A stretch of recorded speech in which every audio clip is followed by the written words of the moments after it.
ओम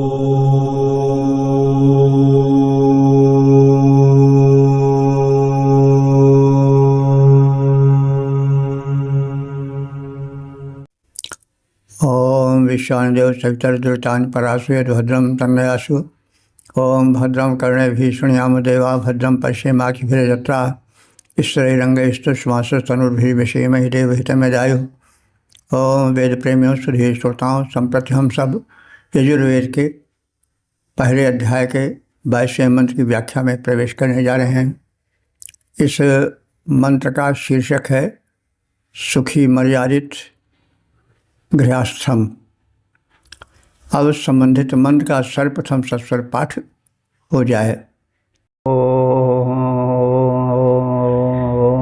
जानायति यैत्वा संजौमि दामग्ने रिदामग्निखो मायोरिखेत्वा घर्मो सविश्वायुरुरप्राथा उरप्राथस्वो रुते जज्ञा पातिः प्राथाता मग्नष्टे त्वाचम्मा हिग्गोंसिद्देवस्त्वा साविताश्रापाया त्वारेखिष्ठे धीना के। इस 22वें मंत्र में यह कथित है कि गृहस्थाश्रम में संभोग वासना पूर्ति के लिए नहीं होना चाहिए, वरन श्रेष्ठ संतान उत्पत्ति के उद्देश्य से होना चाहिए। संतान में जो तत्व हैं पूर्ण मानवता के विकसित हों। पूर्ण मानवता के तत्व ये हैं कि मनुष्य ना तो बहुत उग्र हो और न बहुत शांत और शीतल हो, उसमें दोनों का समवाय होना चाहिए। तो यह विज्ञान जन्य तथ्य इसमें प्रतिपादित किया गया है। संभोग पति पत्नी में होता है, स्त्री पुरुष में होता है। पुरुष का गुण है उष्णता, तीव्रता और शक्तिमत्ता। यह पुरुष तत्व है, इसी को अग्नि तत्व कहा जाता है।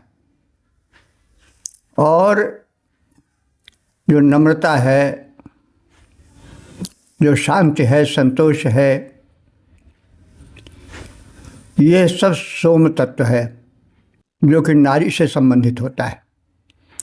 तो जो संतान उत्पन्न हो वो पुरुष और स्त्री के, नर और नारी के दोनों तत्वों के संतुलन से हो। एक तत्व अधिक हो जाता है तो संतान या तो उद्दंड निकल जाएगी,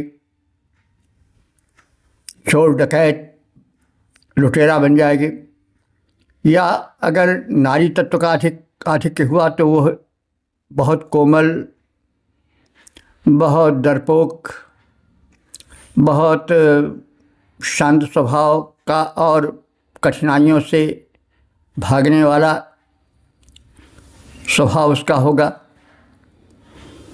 तो इसलिए संतानोत्पत्ति में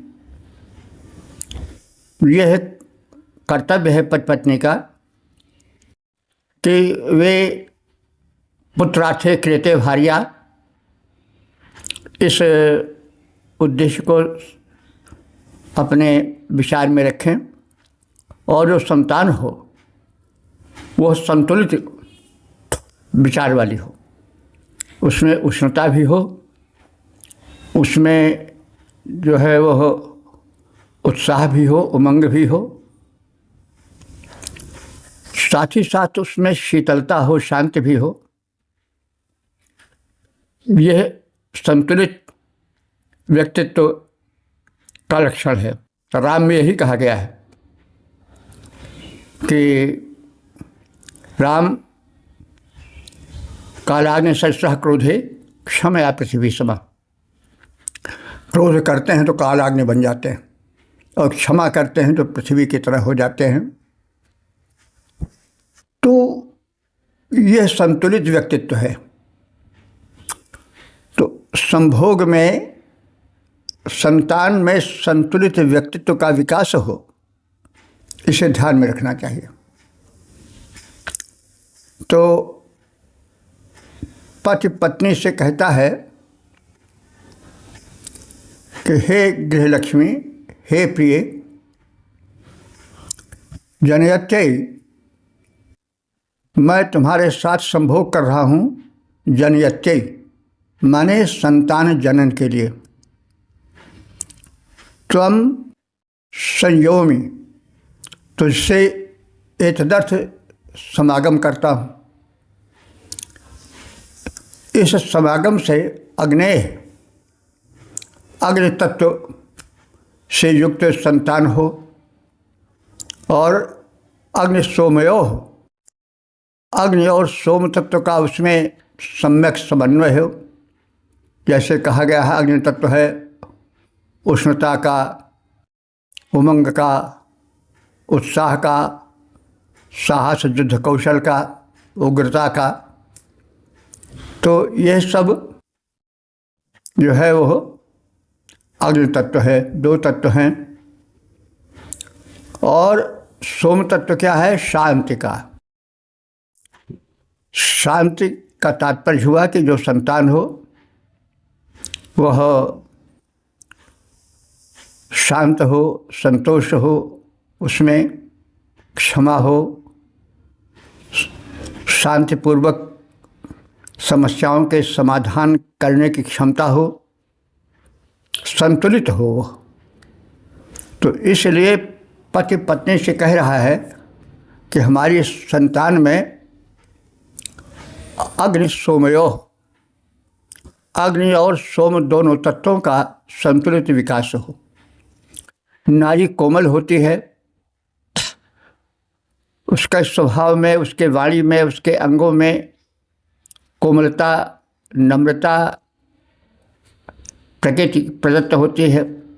पुरुष में कठोरता, अंगों में उसके उग्रता, वाणी में उसके ओज तेज होता है। तो ये दो तत्व हैं और दोनों तत्वों के सम्मिलन से संतान का व्यक्तित्व विकसित होता है, जन्म होता है। तो इन दोनों का, अग्नि सोम तत्वों का संतुलन होना चाहिए। तो इस प्रकार से हे गृहलक्ष्मी, हम लोग जो समागम करें उससे जो संतान हो वो अग्नि और सोम तत्वों से युक्त हो। इसके साथ साथ इसे, इस कहते हैं अन्न को। हमारे घर में अन्न हो यानी धन संपदा भी हो, तभी तो संतान का परिपालन हो पावेगा, गृहस्थाश्रम परिपूर्ण हो जाएगा। धन बिना धन के धर्म भी नहीं होता है, कर्म भी नहीं हो पाता है। तो एतदर्थ हमारा घर्म असि, हम में घर्म माने उष्णता वाला कर्म का स्वरूप, परिश्रम का स्वरूप विकसित हो। हम परिश्रमी बने, हमारी संतानें परिश्रमी बने और उसके फलस्वरूप इसे माने अन्न उत्पादन हो। अन्न से साथ धन धान्य भी लिया जा सकता है, संपन्नता आए। और जो संतान हो वह विश्व आयु, पूर्ण आयु वाली हो, क्षीण आयु या अल्पायु वाली न हो। पूर्व प्रथा, उसका दृष्टिकोण उर माने व्यापक हो, प्रथा माने बहुत विस्तृत हो। और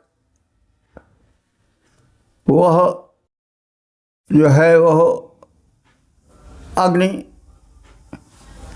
तत्व के सम्यक विकास से युक्त हो, यानी अग्नि तत्व का अधिक विकास न हो। अग्निहिते त्वचम, अग्नि तुम्हारी त्वचा को हिंसित न करे, तुम्हारी त्वचा को जलाए नहीं, दुखाए नहीं, क्योंकि जब अग्नि तत्व ज़्यादा हो जाता है तो जलन शरीर में होती है। त्वचा जो है वो जलने लगती है, जलन होती है, अधिक खुजलाहट होती है। तो इसलिए स्वास्थ्य का भी ध्यान रखना चाहिए और संयमित जीवन बिताना चाहिए गृहस्थ आश्रम में। सविता देवता त्वा माने तुझको, श्रमेतु बने परिपक्व बनाए, श्रमशील बनाए, संतानें श्रमनिष्ठ हों। पति पत्नी से कहता है कि मैं संतान प्राप्ति के लिए तुमसे समागम करता हूँ, वासना पूर्ति के लिए नहीं। यह संतान तेजस्वी हो, समर्पित जीवन वाली हो और इस संतान में अग्नि और सोम तत्वों का संतुलन रहे। शरीर में जो उत्साह है, उमंग है, तेज है, उग्रता है, वह अग्नि तत्व के कारण है। और जो शांति है, संतोष है, समाधान है, वह सब सोम तत्व के कारण है। तो संतान में इन सबका संतुलित प्रारूप विकसित हो। पिता पक्ष से अग्नि तत्व और मातृ पक्ष से सोम तत्व का सम्मिलन संतान में हो। पुत्रागम के साथ साथ अन्नागम भी हो। ये तो पुत्र जो उत्पन्न हो, संतान जो उत्पन्न हो, उसमें क्या विशेषता हो बताई गई है। लेकिन इन सबके पश्चात हमारा जीवन गृहस्थ आश्रम उद्यम युक्त हो, ताकि पुत्रागम के साथ साथ अन्नागम भी हो। अन्नाहार से शक्तिजन्य उष्णता शरीर में आए। तुम में अधिकाधिक शक्ति है, अतः उसका विकास हो, संतान विकसित हो और अग्नि तत्व सम रहे। इतना अधिक न बढ़ जाए कि त्वचा में दाह उत्पन्न करने लगे। अग्नि तत्व के कारण पित्त होता है। पित्त जो है अग्नि तत्व का प्रारूप होता है। तो पित्ताधिक्य हो जाता है जब अग्नि तत्व बढ़ जाता है और उसके बढ़ने से त्वचा में दाह उत्पन्न होता है। तो इस प्रकार से हमें अपने आचरण में यह भी ध्यान रखना चाहिए, खान पान आदि में संयमित रहना चाहिए कि शरीर के जो तत्व हैं वे सम रहें, क्योंकि जब विषम हो जाते हैं तभी स्वास्थ्य में विकार आता है। सविता देवता परिपक्वता प्रदान करें। अग्नि तत्व इतना न बढ़ जाए कि त्वचा में दाह उत्पन्न हो। सविता देवता परिपक्वता लाएं। सत्कर्मों से श्रेष्ठ स्वर्ग में निवास की क्षमता आए। निष्कर्षतः घर को स्वर्ग बनाने में निम्नलिखित बातें आनी चाहिए। गृहस्थाश्रम संतति उत्पादन का आश्रम है। संतानों का विकसित व्यक्तित्व होना चाहिए। उसमें सोम तत्व और अग्नि तत्व का सम्यक समाहार होना चाहिए, संतुलन होना चाहिए। और घर में धन समृद्धि की वृद्धि होनी चाहिए। क्षीण शक्ति न हो, इसका ध्यान रखना चाहिए। और अपने कर्मों से गृहस्थाश्रम से ही स्वर्ग की सीढ़ी बना देनी चाहिए। योग्यतम संतानो, पद रूपांतरण देखें। योग्यतम संतानो उत्पन्न इसीलिए पत्नी से समागम का योग होना चाहिए। पत्नी से समागम का योग होना चाहिए। प्रभु को समर्पित हो संतति सुयोग्य सदा। अग्नि सोम तत्व का प्रयोग होना चाहिए। तथ्य विशाल, हृदय विशाल बने। घर माला माल बने, यज्ञमय जीवन उद्योग होना चाहिए, पूर्ण आयु योग करें, पूर्ण आयु भोग करें, जीवनोपयोग करें, स्वर्ग में निवास का सुयोग होना चाहिए, स्वर्ग में निवास का सुयोग होना चाहिए। यदि प्रेमियों, सुधी श्रोताओं, संप्रति हम सब यजुर्वेद के प्रथम अध्याय के 23वें मंत्र की व्याख्या में प्रवेश करने जा रहे हैं। मंत्र का शीर्षक है परमात्मा का संदेश। अब संबंधित मंत्र का सर्वप्रथम सस्वर पाठ हो जाए।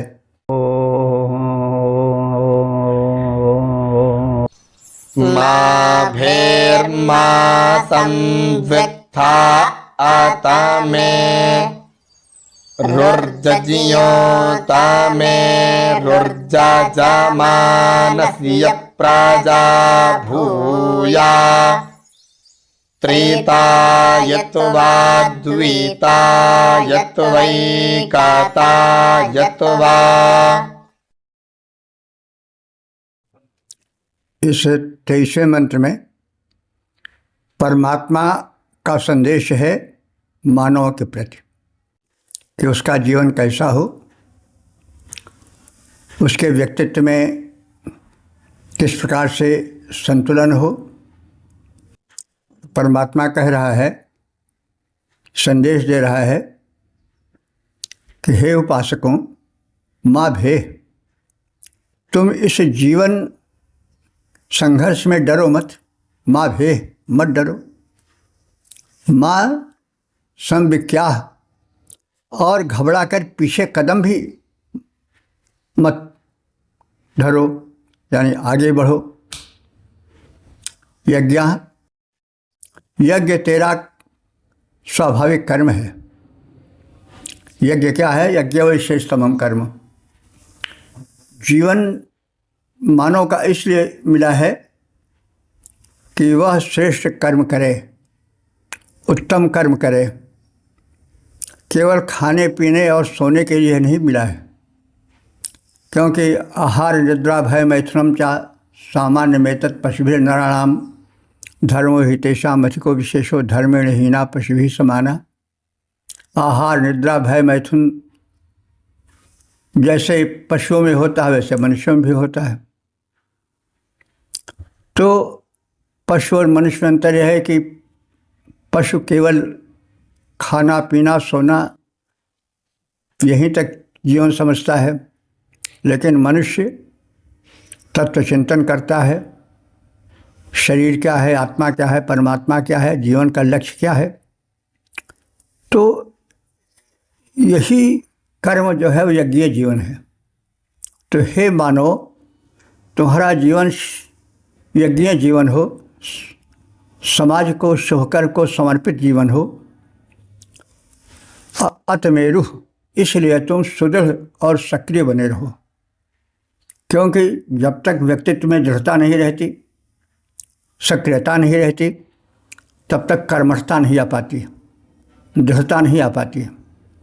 यजमानस्य प्रजा, तो यजमान की प्रजाएं, संतानें अतमेरु भूयात।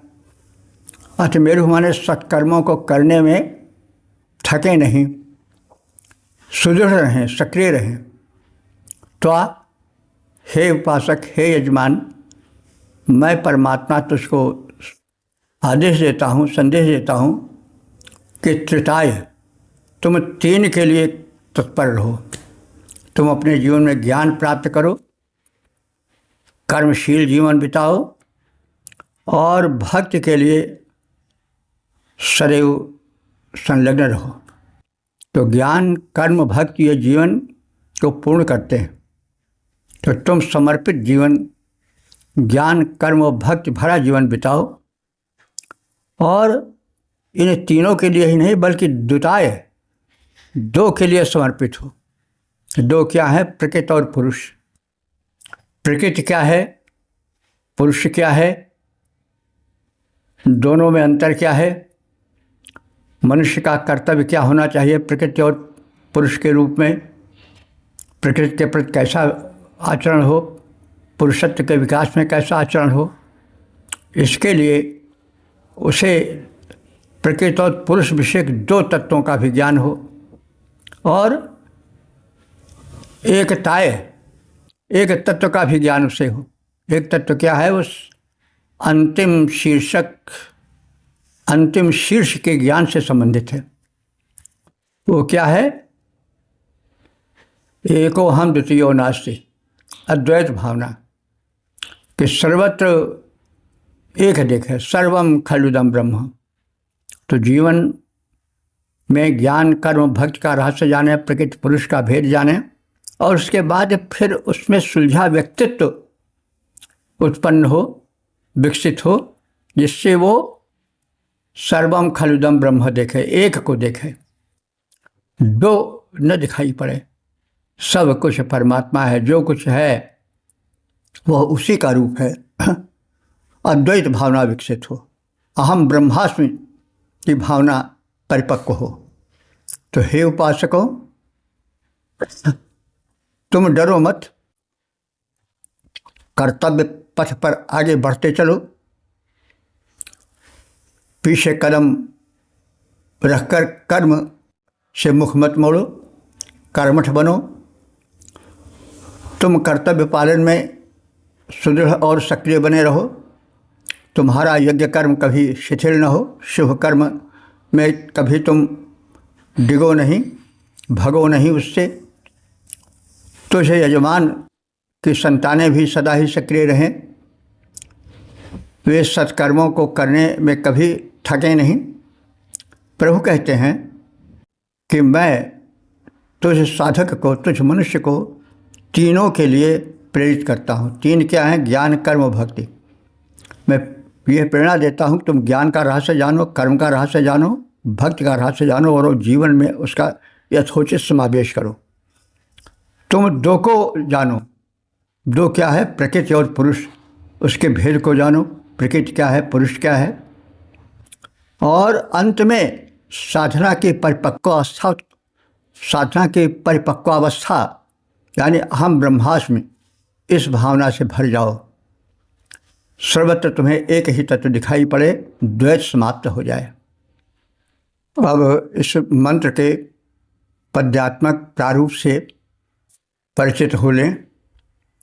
विस्तृत कर्म क्षेत्र में मानव कदम बढ़ाते जाओ। विस्तृत कर्म क्षेत्र में मानव कदम बढ़ाते जाओ। रुको नहीं, न तो झुको कहीं, शैथिल्य न मन में लाओ। सक्रिय रहें सदा संतानें, ज्ञान, कर्म व भक्ति को जानो। प्रकृति पुरुष का भेद जानकर ब्रह्म रूप अपना पहचानो। तो इस मंत्र में कर्म परायणता का संदेश है और यही गीता का भी संदेश है। कर्म, ज्ञान और भक्ति तीनों का व्यक्तित्व में विकास हो और फिर जीवन में प्रकृति पुरुष को जानने की, आत्मा परमात्मा को पहचानने की एक ललक हो और इस प्रकार से एक संपन्न, संपूर्ण, विचारपूर्ण, अद्वैत भावना भरा जीवन व्यतीत हो। ओम वेद प्रेमियों, सुधे श्रोताओं, संप्रति हम सब यजुर्वेद के प्रथम अध्याय के 24वें मंत्र की व्याख्या में प्रवेश करने जा रहे हैं। मंत्र का शीर्षक है समुचित आहार विहार का संदेश। अब संबंधित मंत्र का सर्वप्रथम सस्वर पाठ हो जाए।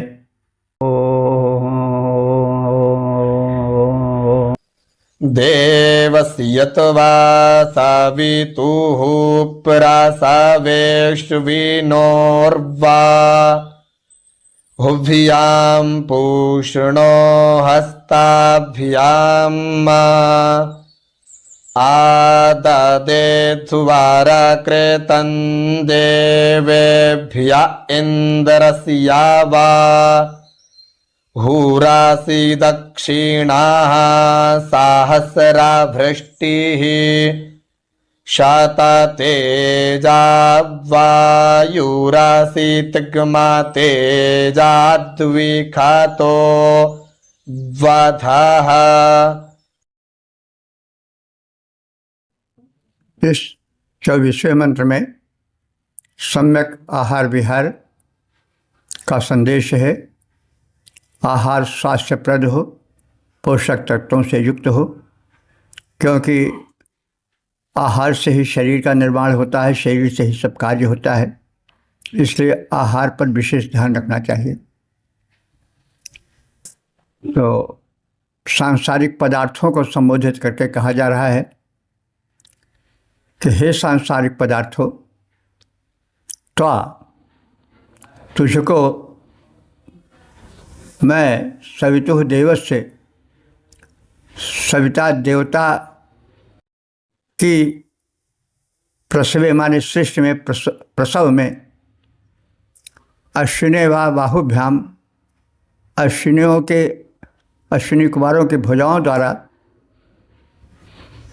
पुष्णो हस्ताभ्याम, पूषा देव के हाथों से ग्रहण करता हूँ। तात्पर्य है कि आहार में अश्विनी कुमारों का योग हो। अश्विनी कुमार देव वैद्य हैं, तो वैद्यकीय सिद्धांतों का जो उसमें आहार विहार के नियम बताए गए हैं उनका पालन हो, चाहे जैसे हित भुक, ऋत भुक, मित भुक आदि बातों का ध्यान हो। तो शिव अश्विनी कुमारों के हाथों से हम भोजन करें। तात्पर्य अश्विनी कुमार वैद्य हैं, तो वैद्यकीय सिद्धांत के अनुसार आहार हो, तो आहार की यह कोटि हो। और पूषणो हस्ताभ्याम, पूषा देवता सूर्य देवता के हाथों से मैं आददे तुमको ग्रहण करता हूँ। हे आहार, पूषा देव, पूषा सूर्य देव हैं, तो पोषण सूर्य देव से ही आता है। जो तत्व विटामिन प्रोटीन वगैरह बनते हैं वो सब सूर्य तत्व से ग्रहण किए जाते हैं, वृक्षों द्वारा, वनस्पतियों द्वारा। वृक्ष वनस्पतियों में क्लोरोफिल होता है, वो उसके माध्यम से सूर्य की किरणों में जो पोषकत्व होता है उसको ग्रहण करती हैं। तो वही कहा जा रहा है कि मैं पूषा माने सूर्य देव के हाथों से सात्विकता से भरे हुए आहार को ग्रहण करता हूँ। देवेभ्य अध्वर्कृतम, देवों के लिए मैं अहिंसक यज्ञ करता हूँ। इंद्र से दक्षिणा बाहु असि, हे मनुष्यों तुम इंद्र के दाहिने हाथ हो। सहस्र भृष्टि, सहस्रों शत्रुओं के संहारक हो। तुम में अपरंपार तेज शक्ति ओज सन्निहित है। तो तेजा, सैकड़ों तेजों से तुम युक्त हो। तिग्म तेजा, तुम में तीक्ष्ण तेज संव्याप्त है। वायु असि, तुम वायु हो, वायु केवट की भांति शक्तिशाली एवं जीवनप्रद हो। दुष्टः वधः, तुम दुष्टों का वध करने वाले हो। जो दानवी शक्तियां हैं उनका वध करो। तो हे सांसारिक पदार्थों में व्याप्त तत्व, मैं उन्हें सविता देव की सृष्टि में अश्विनी कुमारों के हाथों से ग्रहण करता हूँ, वैदिकीय सिद्धांतों के अनुसार ग्रहण करता हूँ। और पूषा देव के अर्थात पोषकत्व की दृष्टि को ध्यान में रख करके आहार को ग्रहण करता हूँ। हे मानवो, तुम दिव्य शक्तियों के निमित्त हो, तुम देव शक्तियों से परिपूरित हो, निर्दोष कर्म करने वाले हो। इसी कारण सर्वेश्वर प्रभु के दाहिने हाथ तुम माने जाते हो। शिष्य में परमात्मा तुम्हारे ही माध्यम से परिवर्तन कराता है। तुम उसके श्रृंगार हो, शिष्य के श्रृंगार हो, परमात्मा के कृत्यों को परिपूरित करने के साधन हो। तुम में सहस्रों शत्रुओं के संहारण की शक्ति सन्निहित है। तुम सैकड़ों कोटि के तेजों से युक्त तीक्ष्ण तेज संपन्न हो। तुम्हारी गति वायु के समान अबाध है। तुम दुष्टों के वध करता हो।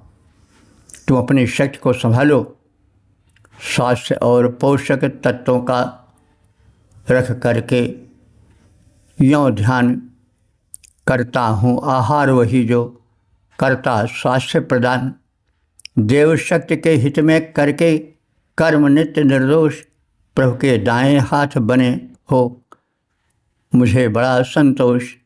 शत्रु शक्ति संहारण की हे मानो तुम में शक्ति अपार।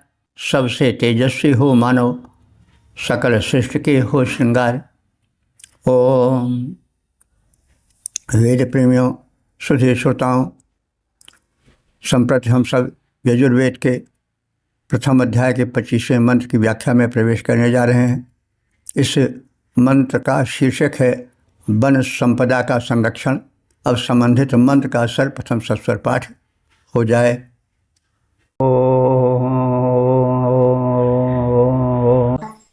पृथिवी देवाय जन्यो खथियास्ते मूलं माहिकुंसिखं व्राजं गच्छ गोष्ठानं द्वारे खातु ते द्यौर् वाधाना देवा सविताः पारामस्याम् पृथिव्याघुषतेन पाशैर्जोत्स्मान् द्वेष्टिजं च वायं द्विक्षमस्तमतो मामौका। इस 25वें मंत्र में वन वनस्पतियों के संरक्षण की बात कही गई है। यह जो वन संरक्षण का आंदोलन आज जोर पकड़े है, इसका बहुत पहले प्रारंभ हो गया था। ऋषियों ने बताया था कि मानव की दुर्बलता है कि वह अकारण भी वन वनस्पतियों को नष्ट करता है। वन वनस्पतियों का जीवन में बड़ा महत्व है। इसलिए ये संदेश दिया गया है कि वन वनस्पतियाँ सुरक्षित हैं, उन्हें विनष्ट न किया जाए। तो हे पृथ्वी देवी, वन वनस्पतियों के मूल को हम न काटें। माँ हिंसीशम, और हमसे दुर्जन न द्वेष करें, हमें वे विनष्ट न कर सकें, हमारा अनिष्ट न कर सकें। ब्रजम गोष्ठा नम गच्छ, वनस्पतियाँ यों न काटी जाएं। गौशाला में गायों के भक्षण हेतु उनका उपयोग हो, उनका निरर्थक काटना पीटना न हो। देव हमारे दिलोक ते वर्षतु, दिलोक से अंतरिक्ष से वनस्पतियों के वृद्धि हेतु सम्यक वर्षण हो।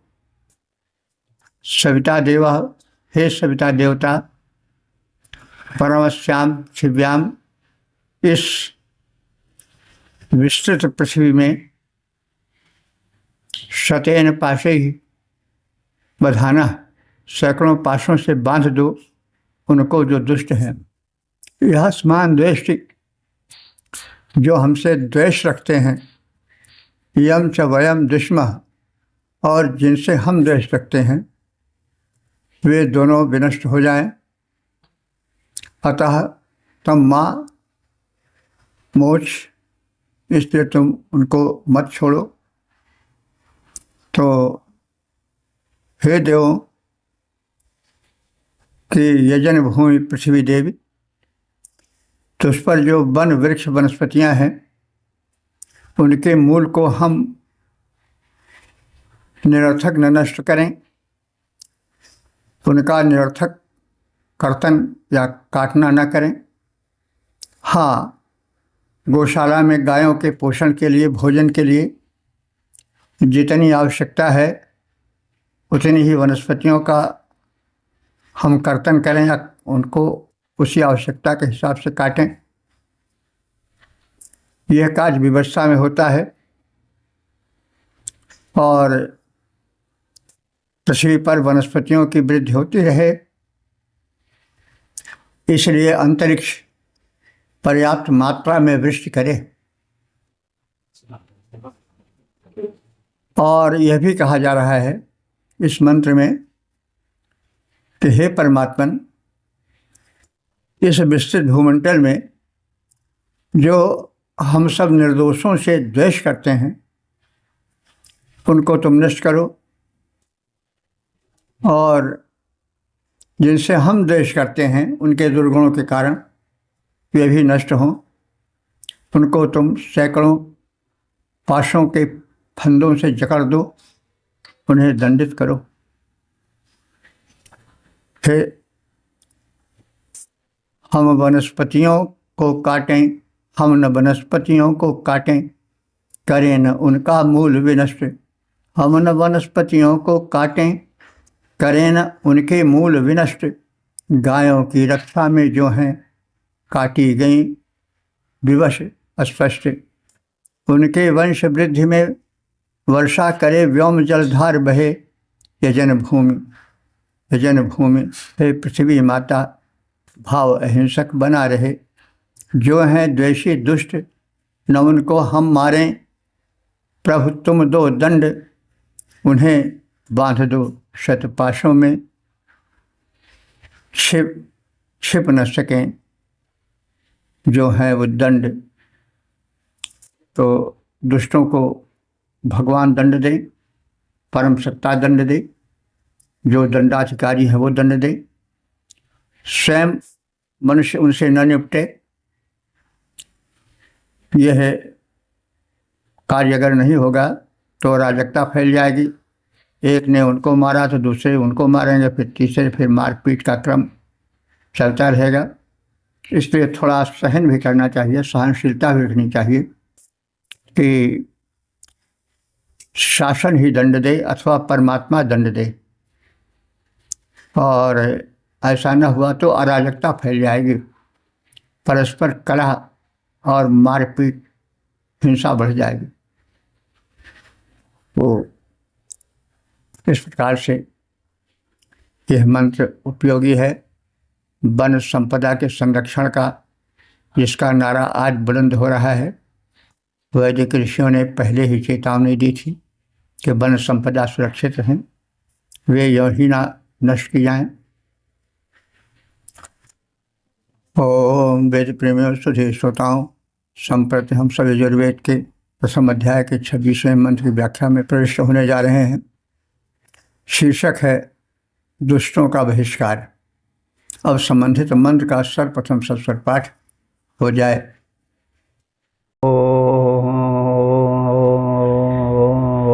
अपारारुं पृथिव्यै देवाय जानाद्वधिया संव्राजं गच्छा गोष्ठानं वारे खातु ते द्यौर्वाधा न देवा सविताः पारामस्यां पृथिव्या गुंशते न पाशैर्जोऽस्मान्द्वेष्टिजं च वायन् द्विक्षमस्तमतो मामौका आररो दिवं मा तोद्रप्सस्ते दियामास्कन् व्राजं गच्छा गोष्ठानं वारे खातु ते द्यौर्वाधा न देवा सविताः पारमस्याम् पृथिव्यागुंशतेन पाशैर्जोत्स्मान्द्वेष्टिजन् सव्वायन्द्विखमस्तामातो मामौका।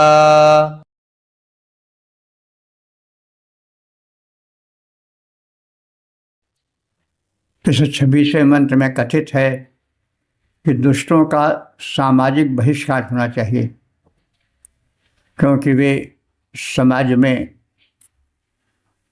गंदगी फैलाते हैं, अराजकता फैलाते हैं, इसलिए उनको प्रश्रय न मिले। ये व्यवहारिक सत्य है। त्यजसम, जो अरसम, जो रस रहित अथवा कृपण है, दुष्ट हैं, देव यजनात्, उनको देव माने विद्वान, यजनात् माने गोष्ठी, उनको देव यजन से, देवों के गोष्ठियों से बाहर रखा जाए, उन्हें सम्मान न मिले। अपवध्यासम, मैं उनको विद्युत गोष्ठियों से दूर करता हूँ, उनका सामाजिक बहिष्कार करता हूँ, सोशल बाइकाट करता हूँ। ब्रजम गच्छ, समूह में जाओ। गोष्ठानम गच्छ, हे मनुष्यों, तुम गोष्ठियों में भाग लो। देव वर्षतु, अंतरिक्ष कृपा की वृष्टि करें। देव सविता, हे सविता देवता। यह असमान द्वेष्टि, जो व्यक्ति असमान माने हम सबसे, द्वेष्टि माने द्वेष भावना रखता है। यम वयम दुष्मः, और जिन लोगों से हम द्वेष करते हैं। परमश्याम पृथिव्याम, वे अत्यंत विस्तृत पृथ्वी से दूर हो जाएं। शतेन पाशै, वे सैकड़ों पाशों से बांध दिए जाएं। माँ मौख, उन्हें मुक्त न किया जाए। अस्य अररुह, कृपण दुष्ट जो हैं, अररुह जो कृपण दुष्ट हैं। दिवम, वे स्वर्ग को। माँ प्रस्तः, प्राप्त न हो, दुष्टों को स्वर्ग न मिले। त्रिदर्शः, तेरे कृपा कटाक्ष, तेरी कृपा बिंदु से हम दूर न रहें। मास्कन माने वो हमसे दूर न गिरे, यानी तुम्हारी कृपा बिंदु, तुम्हारी कृपा दृष्टि हम पर होती रहे। कृपण दुष्टों को मैं विद्वान सुलभ सम्मान से दूर करता हूँ। इसका भावार्थ है कि दुष्टों का सामाजिक बहिष्कार होना चाहिए, और कृपण भी उसी कोट में आते हैं, क्योंकि वे अपनी शक्ति को सामाजिक हित में नहीं लगाते हैं। अपने धन को, अपनी ऊर्जा को वे आत्महित में ही सीमित रखते हैं। वे दुष्ट भी हैं, इसलिए कृपण दुष्टों को मैं विद्वान सुलभ सम्मान से दूर करता हूँ, उनका सामाजिक बहिष्कार करता हूँ। सज्जनों के समूह में जाओ, तुम सत्संग की गोष्ठियों में जाओ। सत्कार्य में अंतरिक्ष अपनी कृपा वृष्टि करे और पृथ्वी की प्यास बुझाए। हे सविता देवता, जो हमसे द्वेष करता है, जिससे हम द्वेष करते हैं, उन्हें सैकड़ों बंधनों से बांध दो, उनको मुक्त मत करो। कृपण दुष्ट स्वर्ग सुख कदापि न पाएं। तेरा कृपा कण हमसे दूर न गिरे, तुम्हारी कृपा से हम वंचित न हों। कृपण दुर्जनों का सामाजिक बहिष्कार कर दूर हटाओ, कृपण दुर्जनों का सामाजिक बहिष्कार कर दूर हटाओ, गगन कृपा की करें वृष्टि, मिल शिष्ट गोष्ठियों में जाओ। हे भगवान, दुष्टों को बांधो, स्वर्ग न उनको मिल पाए, तेरे कृपा बिंदु हम सबसे दूर नहीं गिरने पाए। इसमें शब्द आया है द्रव्स, ते द्रव्स, यानी तेरी कृपा बिंदु। तो द्रव्स शब्द जो है उसी से ड्राफ्ट अंग्रेजी का बना है, ऐसा प्रतीत होता है। द्रव्स शब्द इसी ड्राफ्ट जो द्रव्स शब्द से ही अंग्रेजी का ड्राफ्ट बना है, क्योंकि कहा गया है मंत्र में कि ते द्रव्सा, तेरी कृपा बिंदु मास्कन हमसे दूर न गिरे।